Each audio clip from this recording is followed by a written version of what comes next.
Kalyan jewellers. ನಾನಿರುವುದೇ ನಿಮಗಾಗಿ ದಿಲೀಪ್ ಅಂತ ಬೀದರ್ನಿಂದ ಬರ್ತಾ ಇದ್ದೇನೆ.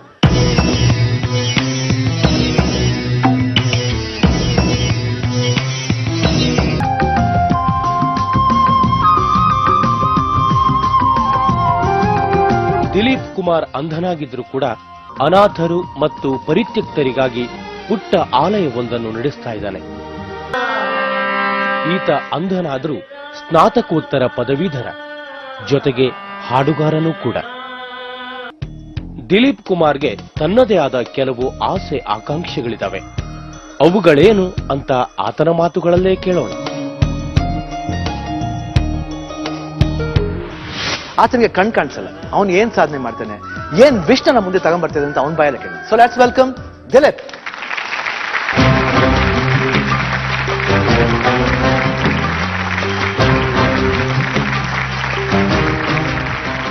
ದಿಲೀಪ್ ನಮಸ್ಕಾರ. ಸರ್ ನಮಸ್ಕಾರ ಸರ್. ನಮಸ್ಕಾರ. ಕೂತ್ಕೊಳ್ಳಿ. ಎಲ್ಲಿಂದ? ಬೀದರಿಂದ ಬರ್ತಾ ಇದ್ದೀರಾ? ಸರ್ ಬೀದರಿಂದ ಬರ್ತಾ ಇದ್ದೀನಿ. ಓಕೆ, ನೀವೇನ್ ಮಾಡ್ತೀರಾ?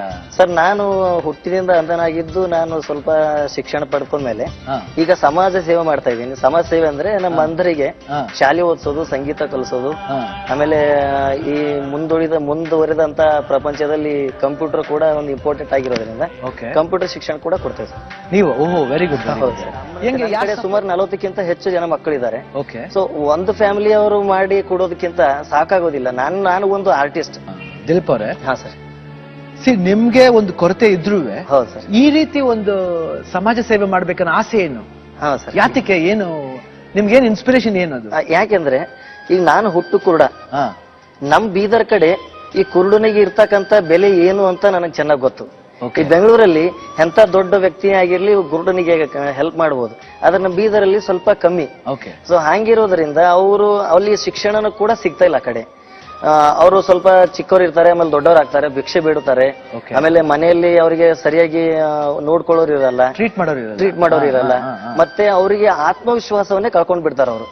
ಮುಂಬರುವ ಯಾರೇ ವ್ಯಕ್ತಿ ಆಗಿರ್ಲಿ ಸುಮ್ನೆ ಜಾಸ್ತಿ ಹೊತ್ತು ಯಾರಿಗೂ ಸಾಕಲಿಕ್ಕೆ ಆಗಲ್ಲ.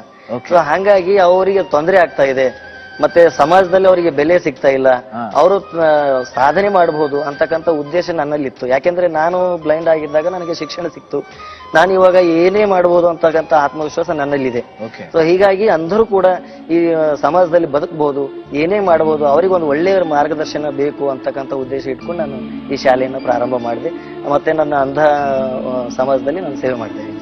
So beautiful. ಯಾಕಂದ್ರೆ ನೋಡಿ, ಕೇಳಕ್ಕೆ ಎಷ್ಟು ಚೆನ್ನಾಗಿದೆ. ಅವ್ರ ಕೇಳೆ ನೋಡಕ್ ಆಗದೆ ಹೋದ್ರು ಅಟ್ಲೀಸ್ಟ್ ಏನಾದ್ರೂ ಒಂದು ಸಮಾಜದಲ್ಲಿ ಸೇವೆ ಮಾಡ್ಬೇಕು, ಒಂದು ಒಳ್ಳೆ ದಾರಿನ ತೋರಿಸ್ಬೇಕು ಅವ್ರಿಗೆ ಅನ್ನೋದೇ ಎಷ್ಟು ಒಳ್ಳೆ ಒಂದು ಉದ್ದೇಶ, ಎಷ್ಟು ಬ್ಯೂಟಿಫುಲ್ ಆಗಿದೆ. ಐ ಥಿಂಕ್ ನಿಜವಾಗ್ಲೂ ಎಲ್ರು ಇವಾಗ ನಮ್ಮ ಶೋಕ್ ಬಂದಿದ್ದೀರಾ ದಿಲೀಪ್ ಅವ್ರೆ. ಏನು ನಿಮ್ದು ಏನ್ ಆಸೆ? ನಾನು ಯಾವ ರೀತಿ ಅದನ್ನ ನಾನು ತೀರ್ಸ್ಬೋದು? ಸರ್, ನನಗೆ ಮೊಟ್ಟ ಮೊದಲನೇದಾಗಿ ನಿಮ್ ಜೊತೆ ನಾನು ಕೂತ್ಕೊಂಡು ಮಾತಾಡ್ತಾ ಇರೋದು ನನಗೆ ಬಹಳ ಸಂತೋಷ. ಸೊ ನಾನು ಏನ್ ನಿರೀಕ್ಷೆ ಮಾಡ್ತಾ ಇದ್ದೀನಿ ಅಂತಂದ್ರೆ, ಮುಂಬರುವ ದಿನಗಳಲ್ಲಿ ನಮ್ಮ ಶಾಲೆ ಬಹಳ ಮುಂದುವರಿಬೇಕು. ಅಂದ್ರೆ ಅಂಧರಿದ್ದವರು ನಾನು ಅಂಧನಿದ್ದೀನಿ ಅಂತ ಹೇಳ್ಕೊಳ್ಬಾರ್ದು, ಅವ್ರು ನನಗೆ ಕಣ್ಣು ಕಾಣಿಸ್ತಾರೆ. ಈಗ ನಾನು ನಿಮ್ಗೆ ಇಮೇಜ್ ಮಾಡ್ಕೊಂಡು ನಾನು ನಿಮ್ಗೆ ನೋಡ್ತಾ ಇದ್ದೀನಿ. ಸೊ ಹಂಗೆ ಅವ್ರ ಮನಸ್ಸಿನಲ್ಲಿ ಕೂಡ ಅದೇ ಬರಬೇಕು, ಅವ್ರಿಗೆ ಒಳ್ಳೆ ಶಿಕ್ಷಣ ಸಿಗಬೇಕು, ಸಮಾಜದಲ್ಲಿ ನಾವು ಬದುಕಬಹುದು ಅಂತಕ್ಕಂಥ ಧೈರ್ಯ ಬರಬೇಕು, ಅವ್ರಿಗೆ ಒಳ್ಳೆ ಶಿಕ್ಷಣ ಸಿಗಬೇಕು ಅಂತ ನನ್ನ ಆಸೆ. ಅದಲ್ದೇನೆ ನಮ್ಮ ಶಾಲೆಗೆ ಈಗ ನಾವು ರೆಂಟ್ ಬಿಲ್ಡಿಂಗ್ ಅಲ್ಲಿ ಇದ್ದೇವೆ, ಬಾಡಿಗೆಯಲ್ಲಿ. ಸುಮಾರು ನಾವು ವರ್ಷ ನಾವು ಬಾಡಿಗೆ ಕಟ್ಟಲೇಬೇಕು. ಇಲ್ಲ ನಾವು ಕೆಲವೊಂದು ಸರಿ ನಮಗೆ ಬಾಡಿಗೆ ಮನೆ ಸಿಗೋದಿಲ್ಲ, ಯಾಕೆಂದ್ರೆ ಅಂಧರಂದ ಮೇಲೆ ಸ್ವಲ್ಪ ಅವ್ಯವಸ್ಥೆ ಹಾಗೆ ಇರ್ದಿರುತ್ತೆ. ಇಂಥ ಸಂದರ್ಭದಲ್ಲಿ ನಮ್ಮ ಮನೆಗಳೆಲ್ಲ ಕೊಡೋದಿಲ್ಲ. ಸೊ ಹಿಂಗಾಗಿ ನಮಗೆ ಒಂದು ಜಾಗ ಬೇಕು ನಮ್ಮ ಶಾಲೆಗಾಗಿ. ಆಮೇಲೆ ಅವ್ರು ನಿಮ್ಮ ಇರಕ್ಕೆ ಇರ್ಲಿಕ್ಕೆ ಮಕ್ಕಳಿಗೆ ಇದೆಲ್ಲ ಗ್ರೌಂಡ್ ಜಾಗ ಎಲ್ಲ ಬೇಕು. ಆಮೇಲೆ ನನ್ಗೆ ಇನ್ನೊಂದು ನಿಮ್ಮಿಂದ ನಮ್ಗೆ ಸಹಾಯ ಏನಾಗ್ಬೇಕಂದ್ರೆ, ಸರ್ಕಾರಕ್ಕೆ ನಾನು ಸಾಕಷ್ಟು ಸರಿ ಮನವಿ ಸಲ್ಲಿಸಿದ್ದೇನೆ, ಅನುದಾನ ಕೊಡ್ರಿ, ನಮ್ಗೆ ಅನುದಾನ ಕೊಡ್ರಿ ಅಂತ ಹೇಳ್ಬಿಟ್ಟು. ಆದ್ರೂ ನಮ್ಗೆ ಏನು ಪ್ರಯೋಜನ ಆಗ್ಲಿಲ್ಲ. ತಮ್ಮಿಂದ ಸಹಕಾರ ಆದ್ರೆ ನಮ್ಗೆ ಸರ್ಕಾರದ ಯೋಜನೆ ಅಡಿಯಲ್ಲಿ ನಮ್ಗೆ ನಮ್ಮ ಶಾಲೆಗೆ ಅನುದಾನ ಸಿಕ್ತು ಅಂತಂದ್ರೆ ಒಳ್ಳೆ ಉಪಕಾರ ಆಗ್ತದೆ. ಒಂದು ಒಳ್ಳೆ ಒಂದು ಆಸೆ ತಗೊಂಡ್ಬಂದಿದ್ದೀರಾ. ಯಾಕೆ ಇಂಥ ಆಸೆಗಳು ಬರೋದು ಅಪರೂಪ. ಸೊ ಆ ಆಸೆ ಬಂದಾಗ ನಾವು ಖಂಡಿತ ಅದನ್ನ ತೀರ್ಸ್ಲೇಬೇಕಾಗುತ್ತೆ. ಯಾವ ರೀತಿ ತೀರ್ಸೋದಂತ ನಾವು ಮಾತಾಡಿ ಪ್ರಯತ್ನ ಮಾಡ್ತೀವಿ. ಹೌದು ಸರ್. Okay sir. ಓಕೆ, ನಂದು ಇನ್ನೊಂದು ಚಿಕ್ಕ ಆಸೆ ಸರ್. ಹೇಳಿ ಸರ್. ನಿಮ್ಮ ಚಲನಚಿತ್ರದಲ್ಲಿ ಒಂದು ಪಲ್ಲವಿಯೋ ಅಥವಾ ಒಂದು ಕೋರಸೋ ಏನೋ ಹಾಡ್ಲಿಕ್ಕೆ ನನಗೊಂದ್ ಸ್ವಲ್ಪ ಅವಕಾಶ ಕೊಟ್ರೆ ನಾನು ಪರ್ಸನಲ್ ಇದು ನನಗೋಸ್ಕರ. ಇಲ್ಲ ಖಂಡಿತ ನೀವು ಪಾಪ ಇದುವರೆಗೂ ಕೇಳಿರೋದು ಎಲ್ಲಾರ್ಗೋಸ್ಕರ ಕೇಳಿದ್ರ, ಬಟ್ ನಿಮ್ಗೋಸ್ಕರ ಕೇಳಿರೋದ್ರಲ್ಲಿ ಖಂಡಿತ ಇದು ಹೇಳ್ತಾರೆ. ಅಟ್ಲೀಸ್ಟ್ ಏನಾದ್ರು ಒಂದು ಕೋರಸ್ ಯಾಕೆ ಒಂದು ಒಳ್ಳೆ ಒಂದು ಶಾರ್ಟ್ ಸಾಂಗ್ ಯಾವ್ದಾರ ಬಂದ್ರೆ, ಒಳ್ಳೆ ಥೀಮ್ ಸಾಂಗ್ ಬಂದಾಗ್ಲೇ ನಿಮ್ ಕೆಲ ಆಡಿಸ್ತೀನಿ ಅದು ಖಂಡಿತ. ಓಕೆ, ನೀವು ಆಡ್ತೀನಿ ಅಂತ ಹೇಳಿದೆ, ಒಂದು ಸುಮ್ನೆ ಒಂದು ಬಿಡಿ ನೋಡೋಣ. Okay sir. ರೇ ರೇ ರೇ ರೇ ರೇ ರೇ ರಾ ರೇ ರೇ ರೇ ರೇ ರಾ ರೇ ರೇ ರೇ ರಾ ರೇ ರೇ ರಾ ತರವಲ್ಲ ತಗಿ ನಿನ್ನ ತಂಬೂರಿ ಸ್ವರ ಬರದೆ ಬಾರಿಸದಿರೋ ತಂಬೂರಿ. ತರವಲ್ಲ ತಗಿ ನಿನ್ನ ತಂಬೂರಿ ಸ್ವರ ಬರದೆ ಬಾರಿಸದಿರೋ ತಂಬೂರಿ. ಸರಸ ಸಂಗೀತದ ಕುರುಹುಗಳರಿಯದೆ, ಸರಸ ಸಂಗೀತದ ಕುರುಹುಗಳರಿಯದೆ ಬರದೆ ಬಾರಿಸದಿರೋ ತಂಬೂರಿ. ತುಂಬಾ ತುಂಬಾ ತುಂಬಾ ಚೆನ್ನಾಗಿ ಅದ್ಭುತವಾಗಿ ಆಡ್ತೀರಾ. ಯಾಕೆ ಕೋರಸ್ ಆಡ್ಬೇಕು ನೀವು ಮೈನ್ ಆಗಿ ಆಡ್ಬೋದು ಖಂಡಿತ. ಸೊ ಪ್ರಾಮಿಸ್ ಆಗಿ ನಮ್ ನೆಕ್ಸ್ಟ್ ಪಿಕ್ಚರ್ ಆಡಿಸ್ತೀನಿ ನಾನು. Okay, promise from my side. Okay, ಧನ್ಯವಾದ sir. Thank you. So Dileep ಅವರು ಅವ್ರ ಆಸನ ಹೇಳ್ಕೊಂಡಿದ್ದಾರೆ. ಆ ಆಸನ ಹೆಂಗ್ ನೆರವೇರಿಸೋದಂತ ಖಂಡಿತ ನೆರವೇರಿಸಲೇಬೇಕು. ಯಾವ ರೀತಿ ನೆರವೇರಿಸಬೇಕು ಅಂತ ನಮ್ಮ ಟೀಮ್ ಜೊತೆ ಮಾತಾಡಿ ಆಮೇಲೆ ತೀರ್ಮಾನಕ್ಕೆ ಬರೋಣ. ದಿಲೀಪ್ ಕುಮಾರ್ ಕನಸು ಪ್ರಾಮಾಣಿಕವಾಗಿದೆ. ಇದೊಂದು ರೀತಿ ದೈವತ್ವದ ಆಸೆ. ಆತನ ಅಗತ್ಯಗಳಿಗೆ ನಮ್ಮ ಶಿವಣ್ಣ ಹೇಗೆ ಸ್ಪಂದಿಸ್ತಾರೆ? ಇದು ಸಾಮಾನ್ಯದ ಕನಸಲ್ಲ, ಸವಾಲಿನಿಂದ ಕೂಡಿದೆ. ಈ ಕನಸು ಅನ್ನೋ ಸವಾಲನ್ನ ನಮ್ಮ ಶಿವಣ್ಣ ಯಾವ ರೀತಿ ಎದುರಿಸ್ತಾರೆ ನೋಡೋಣ. ಕುಮಾರ್ಗೆ ಸಹಾಯ ಹಸ್ತ ನೀಡೋ ಮಂದಿಗಾಗಿ ಶಿವಣ್ಣ ಹುಡುಕಾಟದಲ್ಲಿದ್ದಾಗ ಬೀದರ್ ಶಾಸಕ ಬಂಡೆಪ್ಪ ಕಾಶೆಂಪೂರ್ ನೆರವಿಗೆ ಮುಂದೆ ಬಂದ್ರು. ಹಾಗಿದ್ರೆ ಶಾಸಕರು ಯಾವ ರೀತಿ ಸಹಾಯ ನೀಡಿದ್ರು?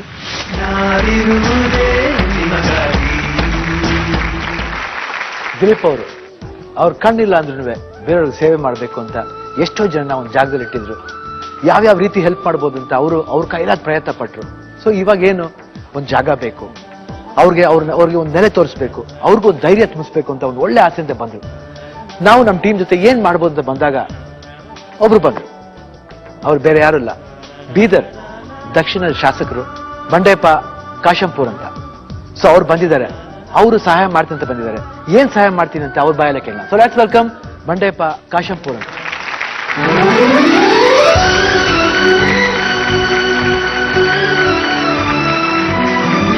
Welcome to our show sir.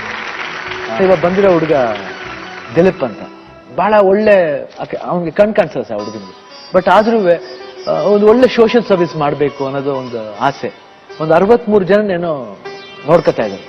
So ಅವ್ರಿಗೆ ಅಂದ್ರೆ ಜಾಗ ಇಲ್ಲ, ಒಂದ್ ಜಾಗ ಇರ್ತಾರೆ, ಯಾಕಂದ್ರೆ ಕೆಲವ್ರು ಕೊಡ್ತಾರೆ, ಕೆಲವ್ರು ಜಾಗ ಕೊಡಲ್ಲ. ಸೊ ಕೆಲವು ಟೈಮ್ ಏನಾಗುತ್ತೆ, ತುಂಬಾ ಕಷ್ಟ ಆಗುತ್ತೆ. ಆತನಿಗೂ ದಿಲೀಪ್ ಅವ್ರ ಹುಷಾರಿಲ್ಲ ಅಲ್ಲ ಆಕ್ಚುಲಾಗೆ, ಒಂದ್ ಸ್ವಲ್ಪ ದಿನದಿಂದ ಹುಷಾರಿಲ್ಲ ಅವ್ನಿಗೆ, ಕಾಲಿಗೆ ಪೆಟ್ಟಾಗಿ ಟಿಬಿ ಬೋನ್ ಅಂತ ಇದೆ. ಕಾಪಾಡೋದಕ್ಕಿಂತ ಹೆಚ್ಚಾಗಿ ಸರ್ ಲೈಫ್ಗೆ ಎಲ್ಲಾರ್ಗು ಏನಂದ್ರೆ ಒಂದ್ ಧೈರ್ಯ ತುಂಬಬೇಕು. ನಾವು ಬದುಕ್ಬೋದು ಜೀವನದಲ್ಲಿ, ಸಾಧನೆ ಮಾಡ್ಬೋದು ಅನ್ನೋದೇ ಅವ್ರ ಉದ್ದೇಶ, ಅವ್ರ ಧ್ಯೇಯ ಅದು.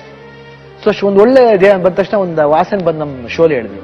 ಅವಾಗ ನಿಮ್ನ ಟ್ರೈ ಮಾಡಿದ ತಕ್ಷಣ ನೀವು ನಮ್ ಶೋಗ್ ಬರ್ತೀನಿ ಅಂತ ಹೇಳಿದ್ರಿ. ಸೊ ಇವಾಗ ಬಂದಿದ್ದಾರೆ, ಯಾವ ರೀತಿ ಅವ್ರಿಗೆ ಹೆಲ್ಪ್ ಮಾಡ್ತೀರಾ ಸರ್ ಹೇಳಿ? ಅಲ್ಲ, ಮೊದಲು ತುಂಬಾ ಸಂತೋಷ, ಯಾಕಂದ್ರೆ ನಮ್ ಕ್ಷೇತ್ರ, ನಮ್ಮ ಊರ್ನವ್ನು ಹುಡುಗ. ಆಮೇಲೆ ತುಂಬಾ ದಿವಸದಿಂದ ನಾನು ನೋಡ್ಕೊಂಡ್ ಬಂದಿದ್ದೀನಿ. ತುಂಬಾ ಸಲ ಬಂದಿದ್ರು. ಇವನ್ ಅಲ್ಲೆಲ್ಲ ಸಂಪರ್ಕನಲ್ಲಿ ಇದ್ದೆ. ನನ್ಗೆ ಗೊತ್ತಾಯ್ತು ಈ ತರ ತಮ್ಮ ಪ್ರೋಗ್ರಾಮ್ನಲ್ಲಿ ಇವ್ರಿಗೊಂದು ರೀತಿನಿಂದ ಸಹಾಯ ಮಾಡಂತ ಪ್ರಯತ್ನ ಮಾಡ್ತಾ ಇದ್ರ ಅಂತಂದ್ರೆ ನನಗೂ ಸಂತೋಷ ಆಯ್ತು. ಯಾಕಂದ್ರೆ ನಮ್ ಕೈನಿಂದ ಇನ್ನೂ ಎಷ್ಟಾಗುತ್ತೆ ಅಷ್ಟು. ಯಾಕಂದ್ರೆ ಇದು ದಿಲೀಪಂದು ಒಂದು ಸಮಸ್ಯೆ ಅಲ್ಲ, ತಾವೇನು ಜನರ ಇದರಲ್ಲಿ ಒಂದು ಸಹಾಯ ಹಸ್ತಗಳು ಇನ್ನೂ ಹೆಚ್ಚಿಗೆ ಆಗ್ಬೇಕು ಎಂಬ ನಿಟ್ಟಿನಲ್ಲಿ, ಅದು ಶಾಸಕರಾಗ್ಬೋದು, ದಾನಿಗಳಾಗ್ಬೋದು, ಅಲ್ಲಿ ಸ್ಥಳೀಯರಾಗ್ಬೋದು, ಯಾವುದೇ ರೀತಿಯಿಂದ ಏನು ಮಾಡ್ಬೇಕು ಅಂತ ತಾವು ಮಾಡ್ತಾ ಇದ್ರೆ ಮೊದಲು ತಮಗೆ ಅಭಿನಂದನೆ ಸಲ್ಲಿಸ್ತೀನಿ. Thank you sir. ಆಮೇಲೆ ಎರಡನೇದೇನಂತಂದ್ರೆ, ನಾವು ಫಿಲಿಮ್ದವ್ರ ಜೊತೆಲಿ ಕೂತ್ಕೊಂಡು ನಾವು ರಾಜಕೀಯವಾಗಿ ಜುಗಲ್ಬಂದಿ ಅವು ಇವೆಲ್ಲ ಬಹಳಷ್ಟು ಮಾಡ್ತೀವಿ.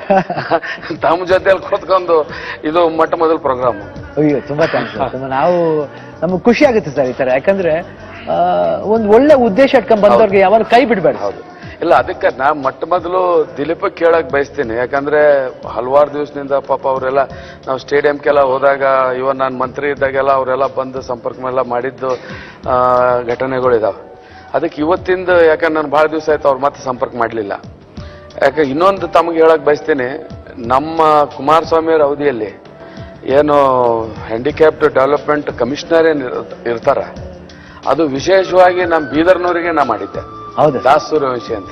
Okay okay. ಅವಾಗ ಎಷ್ಟು ಮಟ್ಟಿಗೆ ಡೆವಲಪ್ ಆಗಿದೆ ನನಗೆ ಗೊತ್ತಿಲ್ಲ, ಬಟ್ ಇಡೀ ಕರ್ನಾಟಕ ಸ್ಟೇಟ್ ಇದೆ ಕಮಿಷನರ್ ಅವರು. ಹಾಗಾಗಿ ಇವತ್ತು ಯಾವ ಪರಿಸ್ಥಿತಿ ಇದೆ ನನಗೆ ಗೊತ್ತಿಲ್ಲ. ಅವ್ರದ್ದು ಏನೋ ಒಂದು ತಿಳ್ಕೊಂಡು ನನ್ನಿಂದ ಏನ್ ಮಾಡ್ಬೋದು ಅದು ನಾನು ಸಹಾಯ ಮಾಡಿ. ದಿಲೀಪ್ ಅವರೇ ಸರ್ ಬಂದಿದೆ, ಅವರು ಹೇಳಿದ್ದಾರೆ ತರ, ಹೌದು. ಅವರು ಒಂದು ಭರವಸೆ ಕೊಟ್ಟಿದ್ದಾರೆ. ಓಕೆ ಸೊ ಯಾವ ರೀತಿ ನಿಮ್ಗೆ ಒಂದು ಸಹಾಯ ಬೇಕು ಸರ್? ನನಗೆ ಮೊದಲನೇದಾಗಿ ನಾನು ಸಾಹೇಬರು ಹೇಳ್ದಂಗೆ ಅವ್ರ ಜೊತೆನೂ ಸಾಕಷ್ಟು ಸರಿ ನೋಡಿದಾರೆ, ನಮ್ಮ ಮಕ್ಕಳಿಗೆ ನೋಡಿದಾರೆ. ಸೊ ನನಗೆ ಒನ್ ಟೈಮ್ ಹೆಲ್ಪ್ಗಿಂತನೂ ಈಗ ಇಂಪಾರ್ಟೆಂಟ್, ಈಗ ನಮಗೆ ಜಾಗ ಇಲ್ಲ. ನಮ್ಮ ಬೀದರಲ್ಲಿ ಬಿಲ್ಡಿಂಗ್ಸ್ ಎಲ್ಲ ಮಕ್ಕಳಿಗೆಲ್ಲ ಕೊಡ್ಬೇಕಾದ ಸಮಸ್ಯೆ ಅಂತ ನಾನು ಮೊದಲೇ ಹೇಳಿದ್ದೆ. ಸೊ ಅದೊಂದು ಆಗಬೇಕು. ಆಮೇಲೆ ಜಾಗದೊಂದು ವ್ಯವಸ್ಥೆ ನಮ್ಗೆ ಆದ್ರೆ ಚೆನ್ನಾಗಿರ್ತದೆ.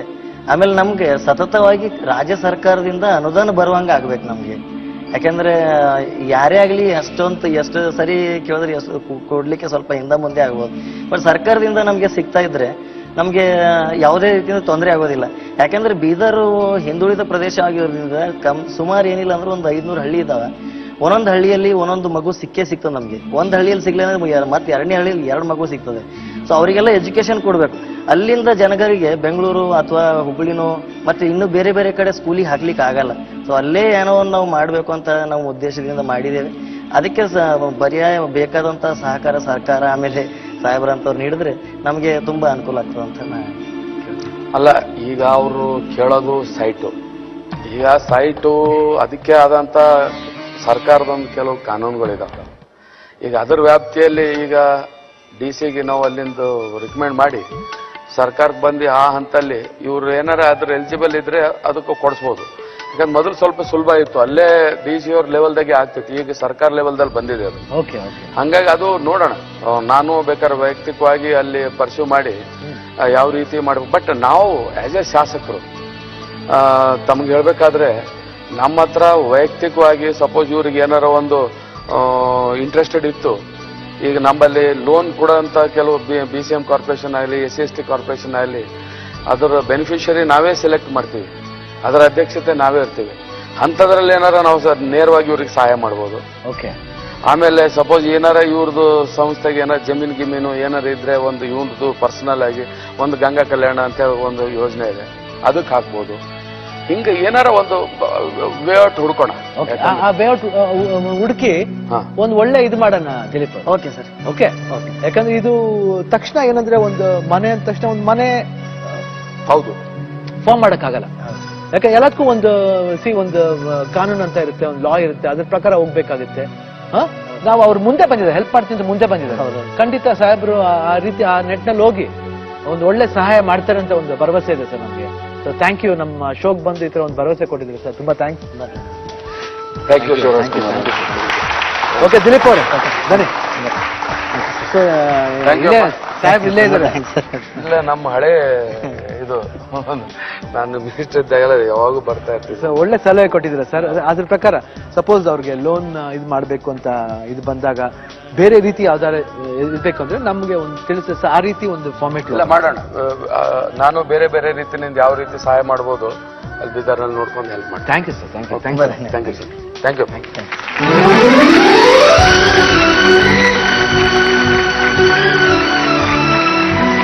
ದಿಲೀಪ್ ಆಸೆ ಒಂದು ಒಳ್ಳೆ ರೀತಿಲಿ ಒಂದು ಶೇಪ್ ತಗೊಂಡಿದೆ. ಇವತ್ತು ಸಾಹೇಬ್ರು ಬಂದು ಒಂದು ಭರವಸೆ ಕೊಟ್ಟಿದ್ದಾರೆ. ಸೊ ನಮ್ಮ ಕಡೆಯಿಂದ ಯಾವ್ದಾರ ರೀತಿ ಸಹಾಯ ಬೇಕಂದ್ರೆ ಖಂಡಿತ ಅವ್ರು ಮಾಡಕ್ಕೆ ನಾವು ರೆಡಿ ಆಗಿದ್ದೀವಿ. ಓಕೆ ದಿಲೀಪ್. ಓಕೆ ಸರ್, ಧನ್ಯವಾದ. ಥ್ಯಾಂಕ್ ಯು, ತುಂಬಾ ಧನ್ಯವಾದ. ಥ್ಯಾಂಕ್ಸ್ ಅಲ್ಲ. ಬೀದರ್ ಶಾಸಕ ಬಂಡೆಪ್ಪ ಕಾಶೆಂಪುರ್ ನೀಡಿದ ಭರವಸೆ ಆಶ್ವಾಸನೆಯಿಂದ ದಿಲೀಪ್ ಕುಮಾರ್ಗೆ ತುಂಬಾನೇ ಖುಷಿಯಾಯಿತು. ದಿಲೀಪ್ ಕುಮಾರ್ನಿಂದ ಸಮಾಜಕ್ಕೆ ಇನ್ನಷ್ಟು ಉತ್ತಮ ಸೇವೆ ಸಿಗಲಿ ಅಂತ ನಾನಿರುವುದೇ ನಿಮಗಾಗಿ ಕಾರ್ಯಕ್ರಮ ತುಂಬು ಹೃದಯದಿಂದ